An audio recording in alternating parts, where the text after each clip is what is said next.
La TVT au cœur de l'information.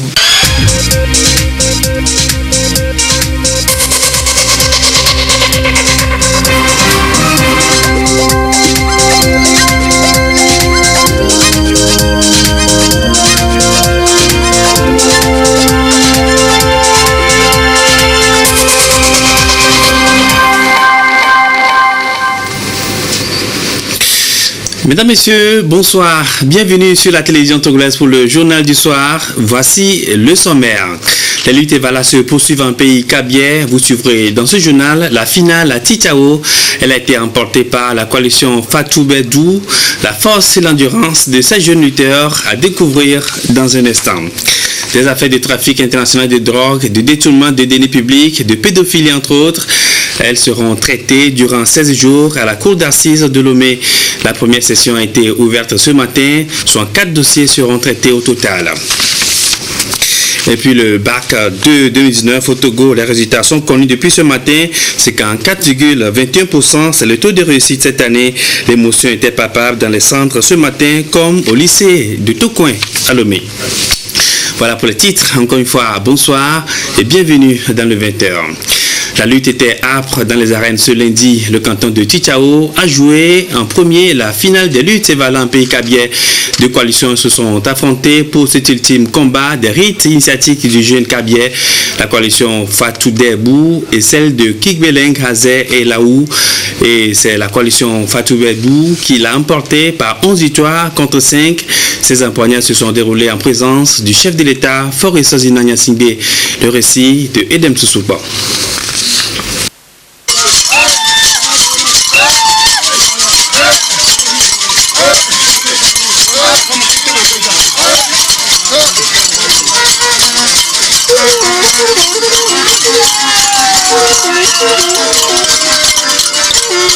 L'arrivée du chef de l'État Faure Sozina Singbe sur le nouveau terrain de Nyanzoda donne le ton aux empoignades à Tchao pour le compte de la toute première finale des luttes Evala.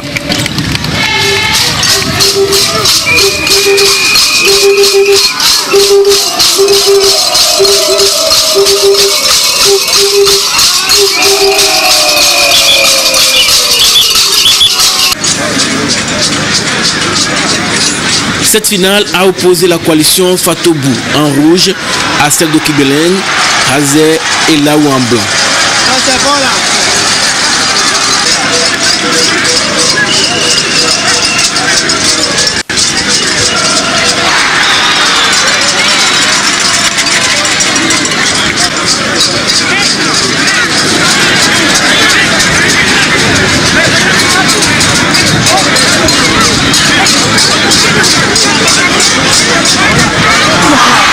Fiers d'affirmer leur identité et surtout de la valoriser dignement aux yeux du monde, les deux coalitions ont fait montre d'endurance et d'agilité dans l'arène.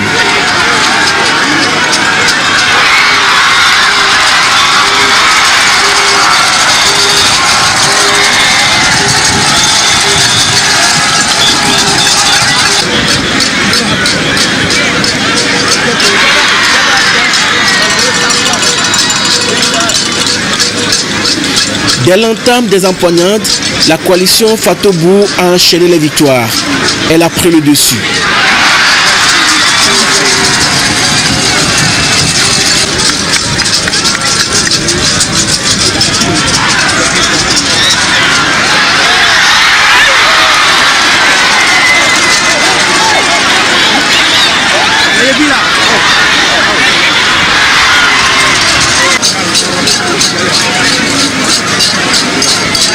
Les choses vont aller très vite.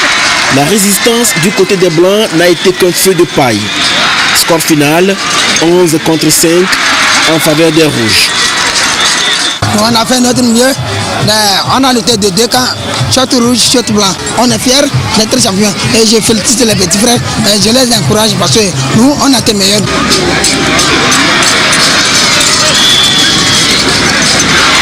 Voilà couronné plus d'une semaine d'efforts physiques soutenus de privation pour les Evala de Fatou Bedou. Les Haouza des deux coalitions ont clôturé ce spectacle qui marque cette grande compétition initiatique à Tchao.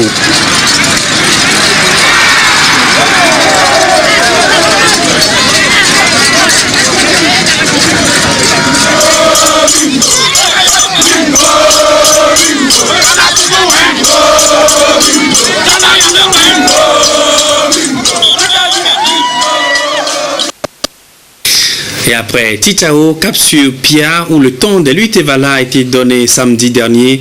Cet après-midi, les préliminaires se sont poursuivis à Keyi et à Nyama. Le récit de Arnold Kiliou.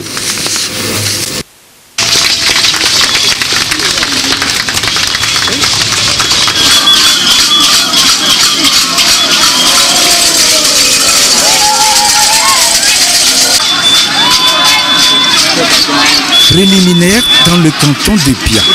À l'affiche ce lundi, la première confrontation d'Akeyi en blanc contre Lao en vert en présence du chef de l'État Fort et Chevignon Sindé.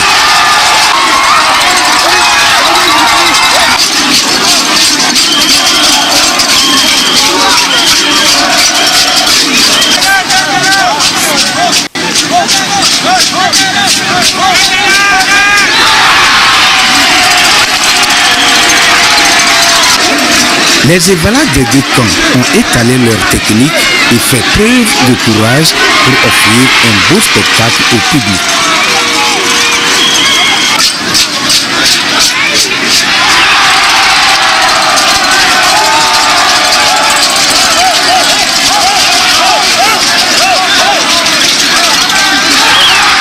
Lao remporte la confrontation avec 23 victoires contre 16.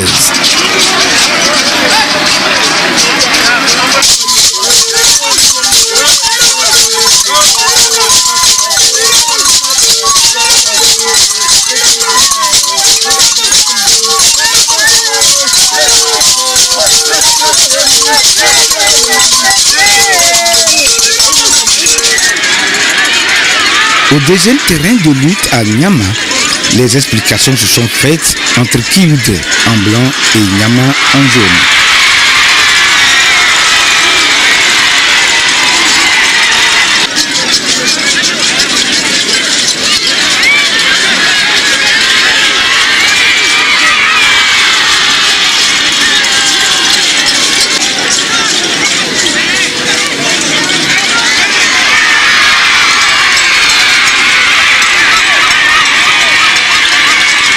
Dès le départ, les lutteurs en jaune se montrent très déterminés en accumulant des points.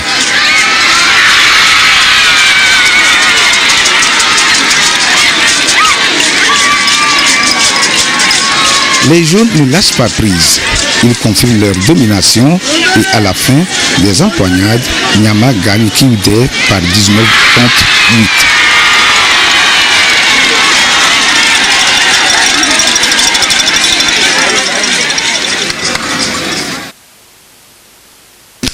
Voilà, c'était donc la suite des préliminaires des l'UTVALA à Pia cet après-midi. Et sachez qu'après la finale de Tichao, le chef de l'État a assisté à 2 danses des EVALA, la première à Tiaret et la deuxième à Pia. Nous proposons quelques séquences. Regardez.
La suite de cette édition, sachez que les députés de la 6e législature ont écourté cet après-midi leurs vacances parlementaires pour la 3e session extraordinaire de l'année 2019. Une séance plénière consacrée au tout premier débat d'orientation budgétaire. Il porte sur le document de programmation budgétaire et économique pluriannuel 2020-2022. C'est un exercice qui implique en amont la représentation nationale dans le processus d'élaboration du budget de l'État. Et aussitôt ouverte, le débat fini, la session a été clôturée. Nous reviendrons bien sûr sur ce sujet dans nos prochaines éditions. C'est parti pour 16 jours d'audience de la Cour d'assises de Lomé. La première session s'est ouverte ce matin. Au total, 64 affaires seront traitées et jugées. Homicide volontaire, trafic de drogue, enlèvement, cas de pédophilie, détournement de deniers publics, entre autres. Tous ces dossiers seront déroulés durant les 2 semaines que vont durer ces assises à la Cour d'appel de Lomé. Et tout a commencé ce matin avec cette exhortation de l'avocat général à l'endroit des juges de la Cour. Timéa Dinaré. À cette session, nous en appelons donc au sérieux et à la rigueur des jurés qui ne doivent pas verser dans un sentimentalisme débordant.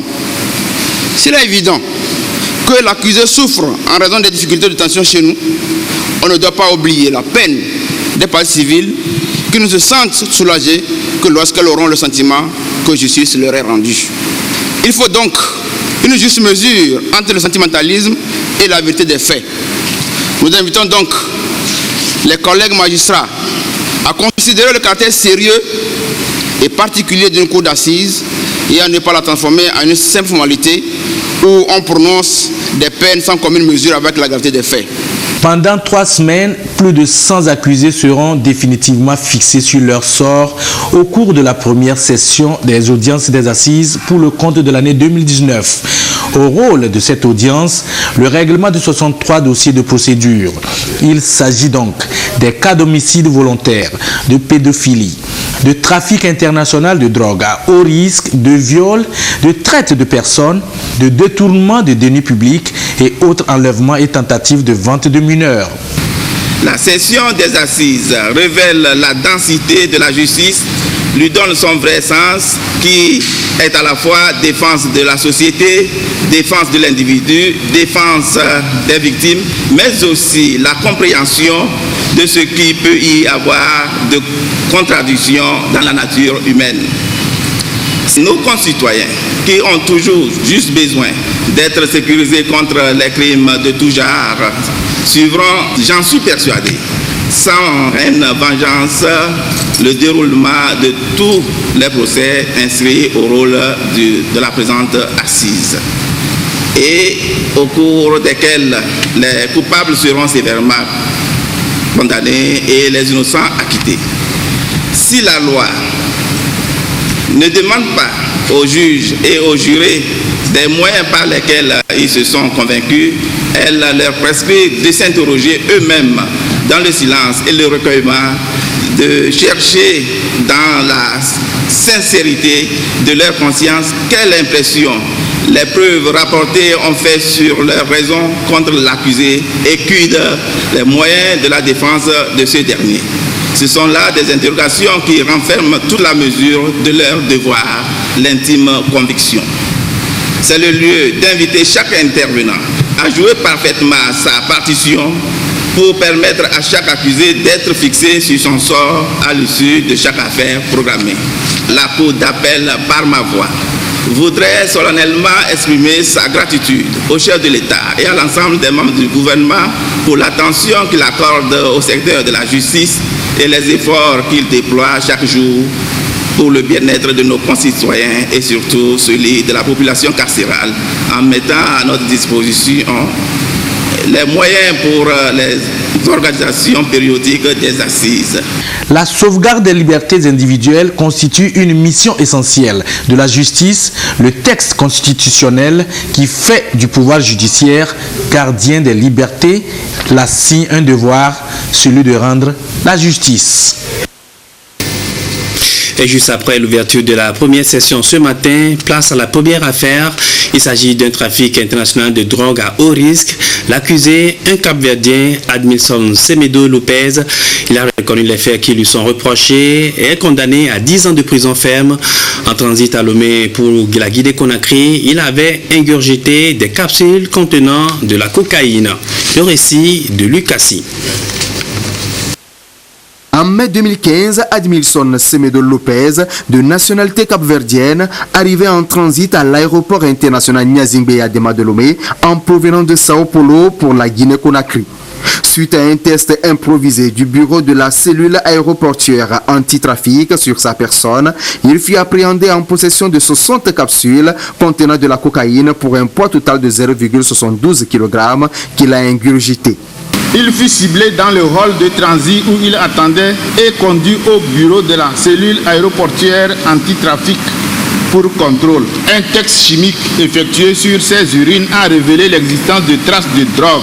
Conduit à la polyclinique internationale Saint-Joseph de Lomé, il fut soumis à un examen de radiologie de son abdomen, lequel révéla la présence des corps étrangers intracoliques. Gardé à vue à l'Office central de répression du trafic illicite des drogues et des blanchiments, le sieur Semedo Lopez Admilson a déféqué 60 capsules contenant une substance dont l'analyse au laboratoire national de la police scientifique révéla qu'il s'agit de la cocaïne pour un poids total de 0,72 kg. Il fut déféré au parquet d'instance et inculpé pour les faits de trafic international de drogue à haut risque à la suite de l'ouverture d'une information judiciaire en son encontre. Pris la main dans le sac, l'accusé ne nie pas les faits qui lui sont reprochés. Est-ce que tu reconnais les faits qui te sont reprochés? Oui, je reconnais. Au regard de ces faits, il est donc accusé de trafic international de drogue à haut risque. À l'issue des plaidoyers du procureur de la République et de l'avocat de l'inculpé, Admilson Semedo Lopez est reconnu coupable selon la loi togolaise. Vu la délibération de la Cour en date de ce jour, portant sur les questions et réponses suivantes. 1. L'accusé est-il coupable des faits de trafic de drogue à haut risque, cocaïne? La réponse est oui à l'unanimité. Existe-t-il en la cause les circonstances attenantes en faveur de l'accusé? La réponse est non à l'unanimité, vu la déclaration de la Cour. Attendu qu'il résulte de cette déclaration que le nommé Semedo Lopez Admilson est coupable de trafic international de drogue à haut risque, cocaïne. Attendu que les faits ainsi déclarés, constants et établis par la Cour d'assises, sont prévus et punis par les articles 96-1 et 99 alinéa 1er de la loi numéro 98-08 du 19 mars 1998 portant contrôle des drogues. Déclare l'accusé Semedo Lopez Admilson coupable des faits de trafic international de drogue à haut risque, la cocaïne. Le condamne à 10 ans de réclusion et à 1 million de francs d'amende. Un verdict jugé acceptable par l'avocat de la défense vu la gravité de l'acte posé par son client et les tests en vigueur au Togo en la matière. Malgré les éléments que j'ai pu développer quand même lors de ma plaidoirie, je ne suis pas très surpris puisque ces dernières années, l'État togolais est dans la répression sévère parce qu'il veut éradiquer le trafic et puis heureusement que les faits se sont déroulés selon l'ancienne législation. La nouvelle législation, elle instaure carrément, le minimum c'est 20 ans. Et donc ici, mon client a eu le minimum 10 ans. L'accusé dispose encore de 8 jours pour se pourvoir en cassation. Âgé de 27 ans, Admilson Semedo Lopez est agent de sécurité demeurant à Sao Paulo au Brésil. Il est célibataire et père d'un enfant. Son cas est la première affaire traitée au cours de la première session 2019 de la Cour d'assises de Lomé. Je vais l'annoncer en titre, le verdict est enfin tombé après 3 semaines de suspense. Les candidats au bac de 2019 sont désormais fixés sur leur sort après la proclamation des résultats ce matin. Le taux de réussite est de 54,21% cette année, une régression comparativement au taux de réussite de l'année dernière, soit 56,6%. Une de nos équipes de reportage a assisté à la proclamation des résultats au lycée de Tocoin ce matin. Sur place, l'émotion est grande, tristesse et joie bien évidemment. Robert Potogbe et Sandra Ziagbe.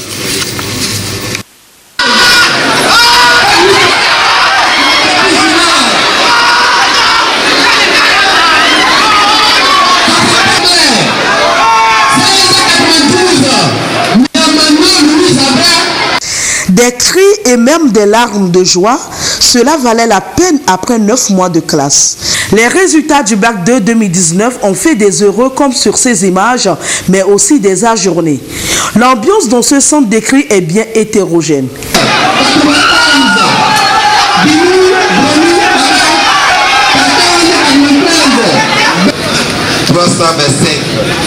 Biamayon Yaobi Sidouane 327 Ito Prudence.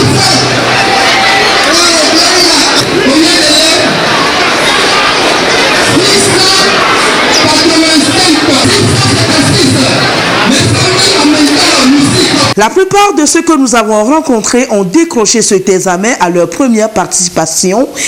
C'est la première fois que je passe mon bac et souvent j'entends parler que c'est difficile, que c'est pas facile et j'ai eu la chance de l'avoir cette année. Hier j'ai su mon résultat par SMS et ce matin je suis venue au centre pour la confirmation. J'ai décroché mon bac et je pense faire la communication LISICA dans les jours à venir. C'est la première fois que j'ai passé mon bac. Je vais faire le droit sur le campus. Je suis très en joie parce que j'ai déjà laissé le kaki derrière moi. Je vais commencer une nouvelle vie qui va commencer au campus. Parmi ces élèves, chacun a été fixé sur son sort à la veille, ceci grâce à la consultation des résultats par SMS et l'application Cisco. Bon, il ne m'a pas fallu beaucoup de temps pour attendre parce que quand on va en même temps, ça vient directement. Donc, il n'y a pas eu d'attente. C'est une bonne chose. Les résultats à travers TOBC, c'est une bonne chose. Je vais faire ingénieur génie logiciel. J'ai eu mon résultat hier par SMS. J'ai essayé à 16h, mais les résultats sont tombés à 20h, aux alentours de 19h et 20h. Ouais. Et ce matin, je me suis rendu dans l'établissement juste pour voir comment faire le retrouvaille avec mes camarades.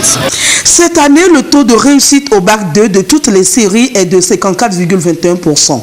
En série A4, 58,99% contre 38,52% en B et 99,49% en C. Dans l'enseignement technique, on relève 84,8% en G1 et 70,70% en G2 contre 75,41% en G3. La session de remplacement est prévue du mardi 20 au 23 août 2019.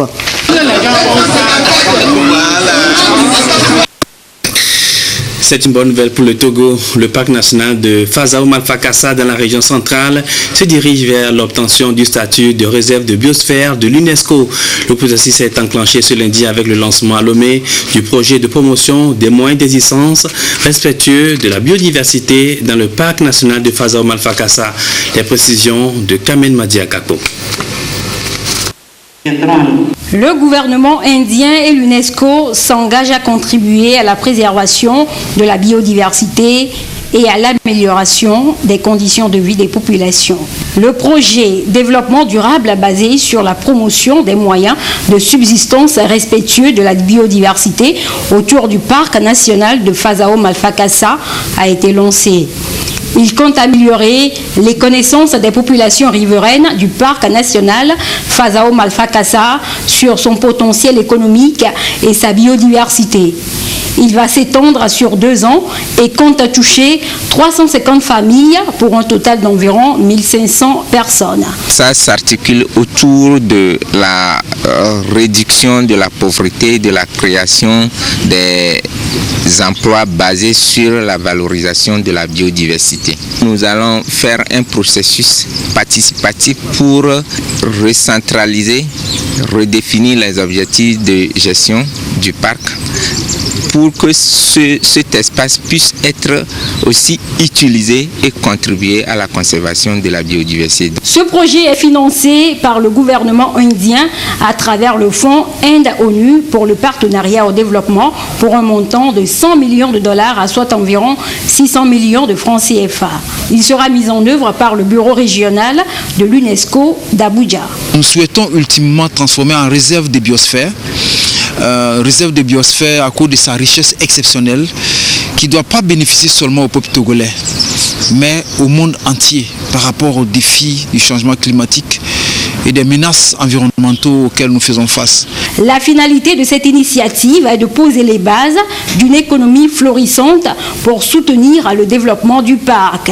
Pour le ministre de l'Environnement, ce projet constitue un pas de plus pour le Togo dans sa progression vers le renforcement du système de protection et de sauvegarde de la nature. Il est important de rappeler la volonté politique et les efforts du gouvernement à faire des aires protégées une priorité pour l'amélioration des conditions de vie des communautés riveraines. Le ministère chargé des ressources forestières a élaboré des outils de planification qui s'arriment au plan national de développement lancé par le chef de l'État, son Excellence M. Faure Essor-Zina Gnassingbé, le 4 mars 2019. Et ceci en son axe 3 qui traite de la nécessité de consolider le développement social et de renforcer les mécanismes d'inclusion. À terme, le projet développement durable basé sur la promotion des moyens de subsistance respectueux de la biodiversité autour du parc national de Fazao-Malfakassa va contribuer à promouvoir des moyens de subsistance alternatifs et diversifier l'économie locale. Dans l'actualité à l'étranger, ce n'est plus un secret pour personne. Le terrorisme progresse en Afrique de l'Ouest. La situation inquiète de plus en plus et interpelle tous. Le secrétaire général de l'ONU, Antonio Guterres, estime que la force conjointe anti-djihadiste du G5 Sahel ne suffirait pas à enrayer la progression du terrorisme. À Nairobi, la semaine dernière, il s'est dit prêt à soutenir toute nouvelle initiative des dirigeants africains face à la menace. Alors à quoi doit-on s'attendre après cette promesse de l'ONU? Décryptage avec Augustin Kossi. Sahel suffira-t-elle pour enrayer la progression du terrorisme au Sahel et en Afrique de l'Ouest? L'interrogation est au cœur des préoccupations actuelles des Nations Unies. Le secrétaire général Antonio Guterres, à la conférence de Kenya sur le terrorisme en Afrique, fait le constat de la triste réalité que vivent certains pays, notamment le Mali, le Niger et le Burkina Faso. Malheureusement, la menace se propage et s'est étendue désormais à certains pays côtiers, la Côte d'Ivoire, le Bénin, le Ghana et le Togo. Les récentes attaques perpétrées par Boko Haram dans le bassin du lac Tchad et celles des terroristes au Sahel et en Afrique de l'Ouest confirment l'existence du phénomène. Le terrorisme à nos frontières, aucun État ne semble être à l'abri. Que faire? L'essentiel est que les forces africaines en charge de la lutte contre le terrorisme aient le mandat et le financement adéquat selon le patron de l'ONU. Et l'organisation se dit prête à soutenir toute initiative africaine impliquant les pays de la région qui s'inquiètent de la montée en puissance de la menace terroriste et djihadiste. Pour les chefs d'État ouest-africains, le terrorisme étant une menace commune, la riposte doit être robuste et collective. Une approche globale et multilatérale qui requiert de chaque partie un engagement, non une promesse. L'ONU regrette-t-elle de n'avoir pas réussi à faire placer le G5 Sahel sous le chapitre 7 de la Charte des Nations Unies? Un statut qui avait été plusieurs fois réclamé par les 5 États membres du G5 Sahel, le Mali, le Burkina Faso, le Tchad, le Niger et la Mauritanie, afin d'avoir recours à des sanctions, voire la force. Ce qui devrait faciliter le financement de cette force et la transformer en une force onusienne. Conséquence, bien que le budget de cette force de 5000 hommes ait été bouclé, les promesses heurtent sur des réticences. Les grandes puissances, chacune défendant ses intérêts, les dont tardent à venir. Parallèlement, le terrorisme se développe et gagne de plus en plus du terrain. Et cela, malgré une série d'opérations menées sur le terrain, sans pour État croiser véritablement le fait avec les djihadistes. Qu'est-ce qui explique la réticence de la communauté internationale en ce qui concerne le financement des opérations africaines? Et pourquoi ce qui a été possible en Syrie et en Irak ne pourra-t-il pas l'être en Afrique face à un phénomène qui a pourtant les mêmes caractéristiques? Si le terrorisme et l'extrémisme violent ne doivent pas saper les efforts réalisés en Afrique, son développement et sa stabilité devraient demeurer une priorité pour les Nations Unies. La démarche est donc claire. D'abord, il faudra que les opérations africaines disposent d'un mandat fort du Conseil de sécurité de l'ONU, puis la lutte doit être globale, bien financée et fondée sur le respect des droits humains. Ensuite, elle doit être soutenue par une volonté politique. Retour en page nationale, je vous l'annonçais à l'instant, les députés de la 6e législature ont écourté cet après-midi leurs vacances parlementaires pour la 3e session extraordinaire de l'année 2019. Une séance plénière consacrée au tout premier débat d'orientation budgétaire. Il porte sur le document de programmation budgétaire et économique pluriannuel 2020-2022. C'est un exercice qui implique en amont la représentation nationale dans le processus d'élaboration du budget de l'État. Et aussitôt ouverte ce matin, le débat fini, la session a été clôturée. Nous reviendrons sur ce sujet dans nos prochaines éditions. Et avant de refermer cette édition, je vous donne lecture de ce communiqué du ministère des Affaires étrangères, de l'intégration africaine et des Togolais de l'extérieur portant ouverture du processus électoral en vue de la mise en place du Haut Conseil des Togolais de l'extérieur. Dans le cadre de la mise en œuvre de la feuille de route pour les Togolais de l'extérieur, le ministre des Affaires étrangères, de l'intégration africaine et des Togolais de l'extérieur annonce l'ouverture du processus électoral en vue de la mise en place du Haut Conseil des Togolais de l'extérieur. La période des inscriptions des électeurs s'étend du 15 juillet au 15 août 2019 à minuit et la période de dépôt des candidatures s'étend du 15 juillet au 10 août 2019 à minuit. Et pour plus d'informations sur ce communiqué, veuillez consulter le quotidien national Togo Presse. Et c'est la fin de cette édition. Merci à vous qui l'avez suivi. Passez une très belle soirée.